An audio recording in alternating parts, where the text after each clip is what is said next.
Evangelho de Lucas, capítulo 15, versículos 1 e 2. Diz assim a palavra do bom Deus. Versículo 1. Todos os publicanos e pecadores estavam se reunindo para ouvi-lo, mas os fariseus e os mestres da lei o criticavam.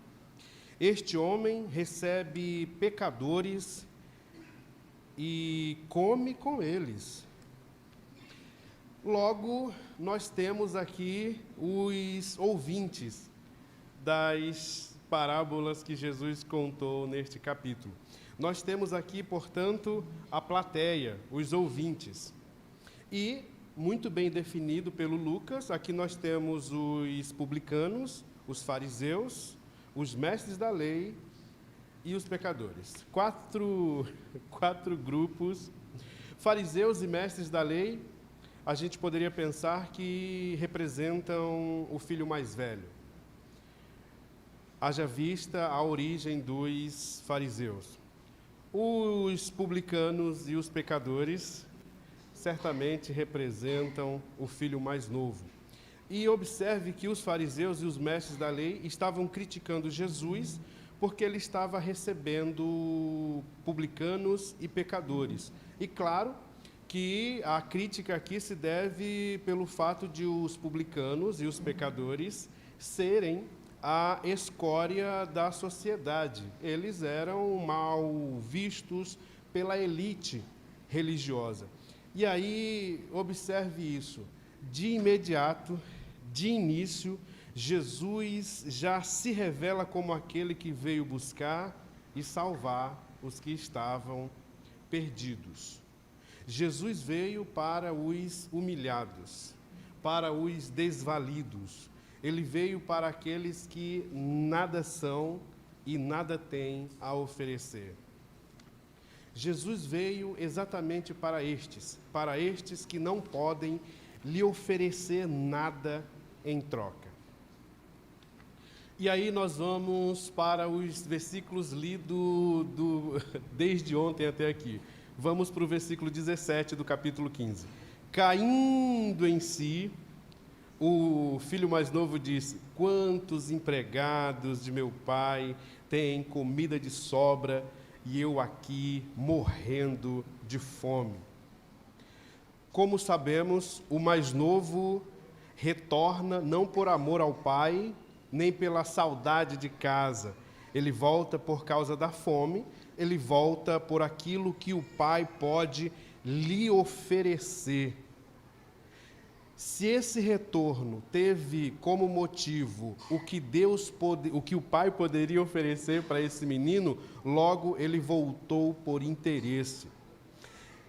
Mas observe que a fome fez o menino refletir sobre os empregados de seu pai. E aqui está a base para o nosso pensamento hoje.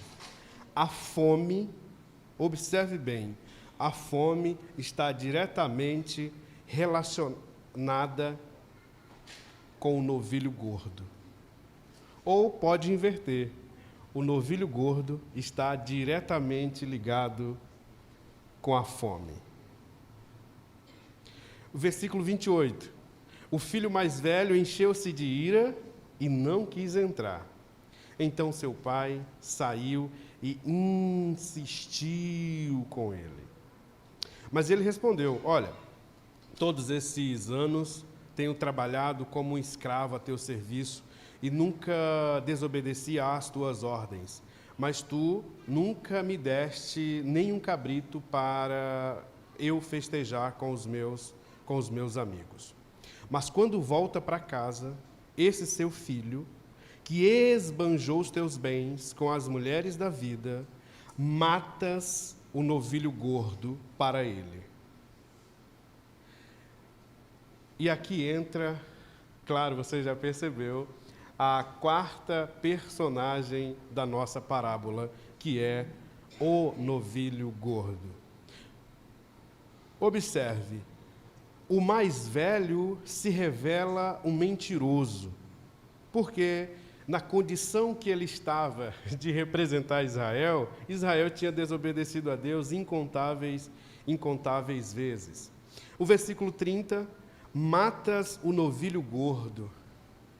E aí veja, não é um novilho gordo, ou seja, não é qualquer novilho. É o novilho especial, o artigo definido no singular, o novilho gordo, o novilho especial. Este novilho é aquele novilho que o pai, que o fazendeiro, trata, cuida para oferecê-lo em uma ocasião especial. Os pais de meninas sabem muito melhor isso do que eu. Os pais de meninas, quando estas casam, eles tentam oferecer o seu melhor, não é isso? Preparam a festa, pois é.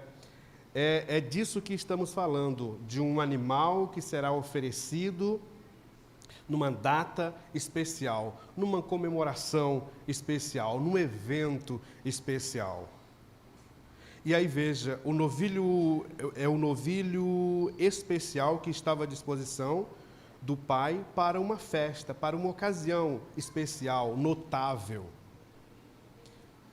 Mas quando isso faz a gente pensar, não é, que se esse novilho gordo é o novilho cevado que estava à espera da data especial, isso nos faz pensar, claro, em Gálatas 4, 4 a 5, que diz assim: mas quando chegou a plenitude do tempo, Deus enviou o seu Filho, nascido de mulher, nascido debaixo da lei, a fim de redimir os que estavam sob a lei, para que recebêssemos a adoção de filhos. Veja, o nosso Messias veio no tempo perfeito. Deus preparou o tempo exato, adequado, perfeito. Plenitude de tempo é isso. Jesus veio na época, no tempo perfeito, porque ele estava aguardando, assim como o novilho estava aguardando a ocasião, a data festiva, memorável. E aí você lembra que o filho mais novo veio pela fome. E parece que o mais velho se ira porque ele queria o novilho só para ele. Então um filho voltou por interesse e o outro por interesse ficou.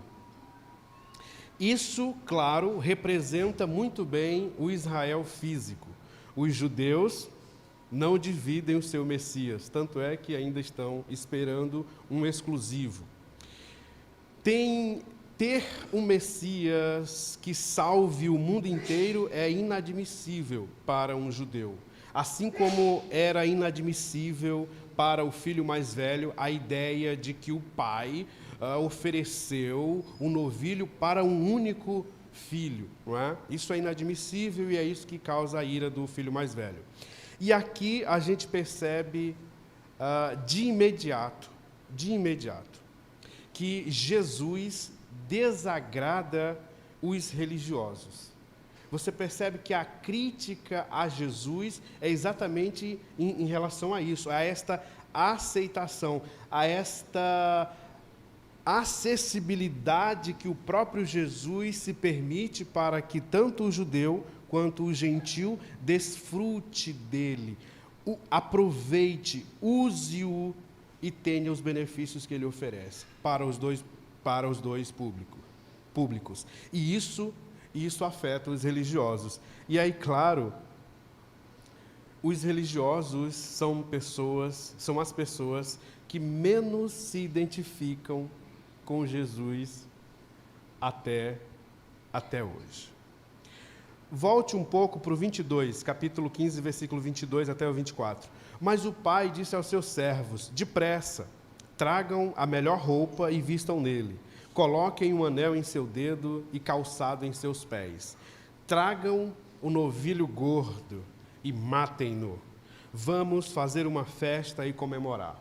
Pois este meu filho estava morto e voltou à vida. Estava perdido e foi achado. E começaram a festejar. O filho mais velho se ira porque, quando o pai aceita o mais novo de volta, ele passa a ter os mesmos direitos a tudo o que o pai tem. E aí, claro, se a gente pudesse fazer uma aplicação já, a gente diria que a salvação não está reservada apenas para os judeus, claro. O pai aceita aqueles que estavam longe.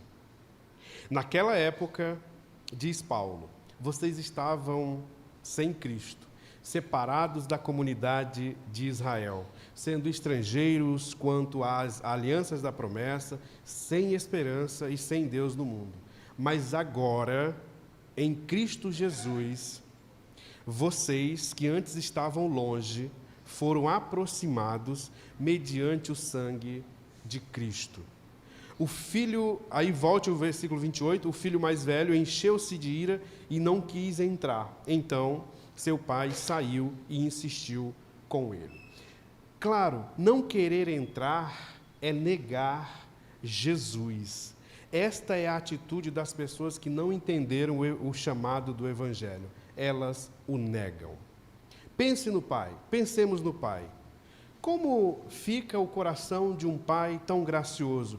Ele ama e aceita, oferece o novilho e a festa, ou seja, prepara todo o ambiente e o filho mais velho nega. Traga isso para a sua vida. Deus preparou todo o ambiente, claro.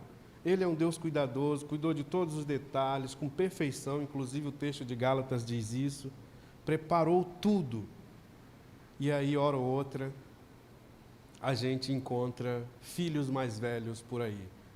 Outrora nós éramos exatamente esse filho mais velho.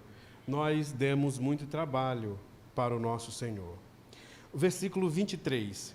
Tragam o novilho gordo e matem-no. Vamos fazer uma festa e comemorar.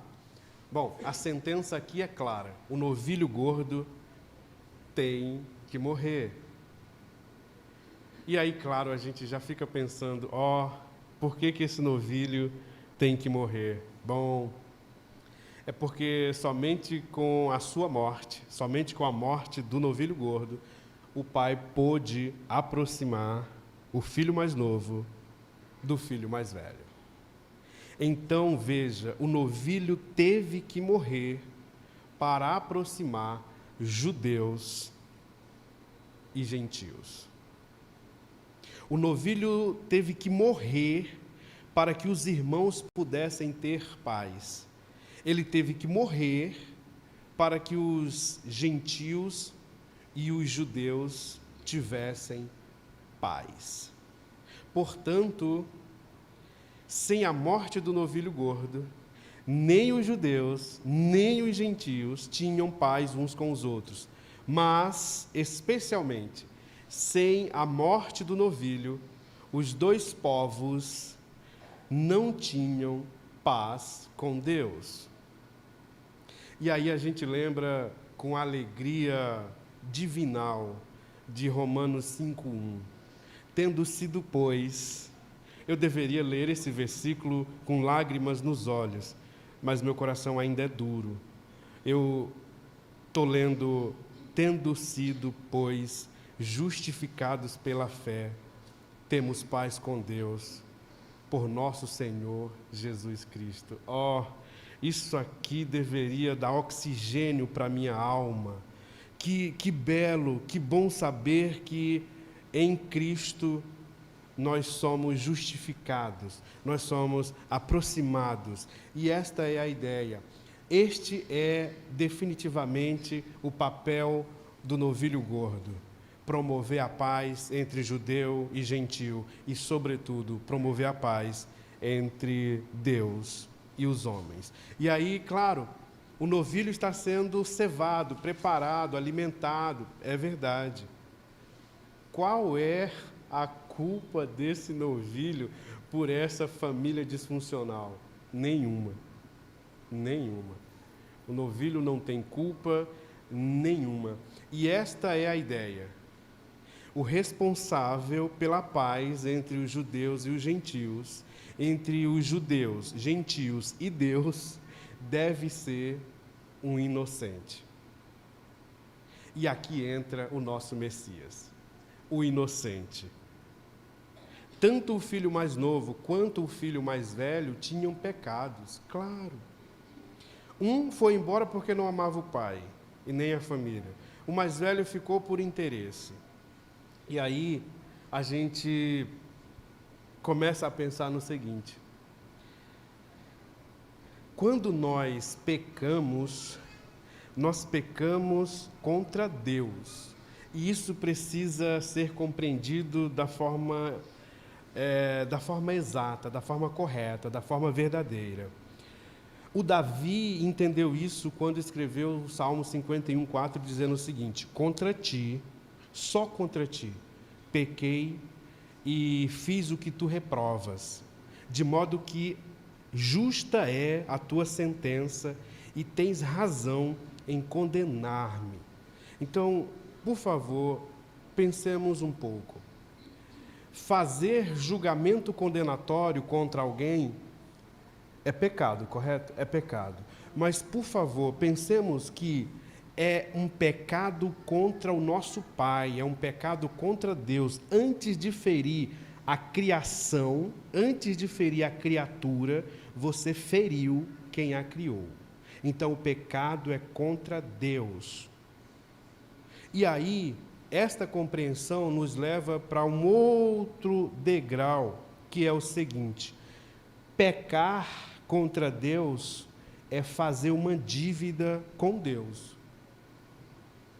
Uma dívida com Deus só está paga quando o próprio Deus paga. Um homem não pode fazer uma dívida com Deus e ele mesmo pagar, porque o homem não é inocente. Um homem não pode estar em paz com um Deus que é todo santo, baseado naquilo que o homem pode oferecer para Deus. Recentemente, eu reli um livro chamado Um Estranho à Mesa do Jantar. O título também é estranho, não é? Um estranho à mesa do jantar, mas o autor, sujeito gente boa, escreveu bem. E ele diz uma verdade que a gente já sabe, mas que hora ou outra a gente precisa entrar em contato novamente. Que ele diz assim: Deus é Deus. O Criador é maior que a criação. Por isso, quando o Criador assume o preço do pecado para si, ao invés daqueles que criou, isso satisfaz a sua justiça perfeita. O pecado é uma dívida com Deus, fato. Uma dívida que só estará paga quando o próprio Deus assumir esta dívida, porque você é incapaz de pagar, porque você não é inocente. Diante desta verdade, a gente vai para 2 Coríntios 5:21, alegres, respirando justificação, respirando reconciliação, ao lermos a seguinte sentença: Deus tornou pecado por nós aquele que não tinha pecado, para que nele nos tornássemos justiça de Deus. Só estará paga a sua dívida quando o próprio Deus assumi-la para si. E, portanto, depois que ele assumiu, aí sim você estará livre de qualquer dívida com Deus. Antes disso, não terá. Então veja, a dívida do pecado é tão grande que somente o próprio Deus pode pagar. O inocente toma o nosso lugar e paga a nossa dívida. Se o novilho gordo trouxe a paz para aquela casa, Jesus trouxe e selou a paz entre os homens e Deus, indo à cruz e assumindo toda a nossa dívida. 2 Coríntios 5,19 diz, ou seja, que Deus em Cristo estava reconciliando consigo o mundo, judeu e gentil, não lançando em conta os pecados dos homens, e nos confiou a mensagem da reconciliação. E aí, claro, Efésios 2,14 vem ao nosso coração e diz, pois ele é a nossa paz, o qual de ambos fez um e destruiu a barreira, o muro de inimizade. Este é o objetivo da morte do novilho gordo. Este é o objetivo da morte de um inocente. E este foi o objetivo da morte do nosso Messias. Destruir a barreira que separava judeus e gentios. E, sobretudo, destruir a barreira que separava o homem de Deus. Portanto, ele é a nossa paz. E, claro, na cruz, quando Cristo disse, está consumado, é isso. Está pago. E aí, de novo, disse isso ontem, ou talvez hoje de manhã, grave isso na sua alma. Todos que estão em Cristo não devem mais nada. Se você está em Cristo, não tem mais dívida. Se você está em Cristo, você está em paz com Deus. Se você está em Cristo, não há nenhuma condenação, pois, para os que estão em Cristo Jesus. Romanos 8:1 nos diz isso. E aí tem um autor que eu gosto muito, que é Matthew Henry, que ele diz assim, que paz podem ter aqueles que não têm paz com Deus? Que paz podem ter aqueles que não usaram, não usufruíram? Que paz tem aqueles que não participaram da festa que o Pai promoveu, matando o novilho gordo? Que paz podem ter aqueles que não desfrutaram do benefício da cruz, quando o Deus, Criador de todo o universo, matou o seu único filho na cruz? Que paz podem ter estas pessoas? E aí, irmãos, eu sei que o tempo urge, né? Está acabando, mas, por favor, ontem e hoje, nós estamos aprendendo graciosamente, por graça, Deus é bondoso, nós estamos aprendendo sobre as atitudes desses dois filhos. E claro, desde ontem nós estamos nos identificando com, ora a gente está do lado do mais velho, não é? Ora a gente está do mais novo. Graças a Deus por isso, porque a gente está conseguindo, por capacidade dada por Deus, de refletir e pensar aonde é que nós estamos, hora ou outra.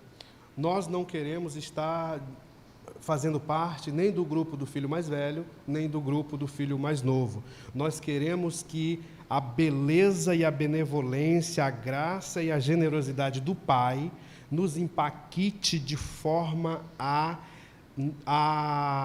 suficiente para que a nossa vida seja transformada à imagem do Filho de Deus e, desta forma, experimentarmos um relacionamento profundo, íntimo com Deus. Logo, se desde ontem você está observando aonde você pode melhorar, o que você pode abandonar, o que você pode deixar para que você se aproxime da imagem do Filho de Deus, isso é graça. E aí, claro, se porventura algum desses pecados, alguma dessas deslizes, dessas negligências, o apavorou, graças a Deus por isso. E aí eu termino dizendo o seguinte: a graça que expõe o pecado, a graça que disse assim, Raimundo, tu está parecendo o filho mais velho. A graça que diz, Raimundo, ontem eu acho que você estava parecendo o filho mais novo, você está agindo assim, rapaz. Esta graça que me ajuda a ver quem eu sou, A graça que expõe o meu pecado é a mesma graça que oferece o perdão. Então, irmãos, a graça que expõe o nosso pecado é a mesma graça que nos oferece perdão. Então, não há espaço para desespero. E se este bater à sua porta, você pode vir hoje a Jesus e experimentar um relacionamento estável, íntimo e maduro com Ele. Hoje. Deus te abençoe, te guarde no nome de Jesus.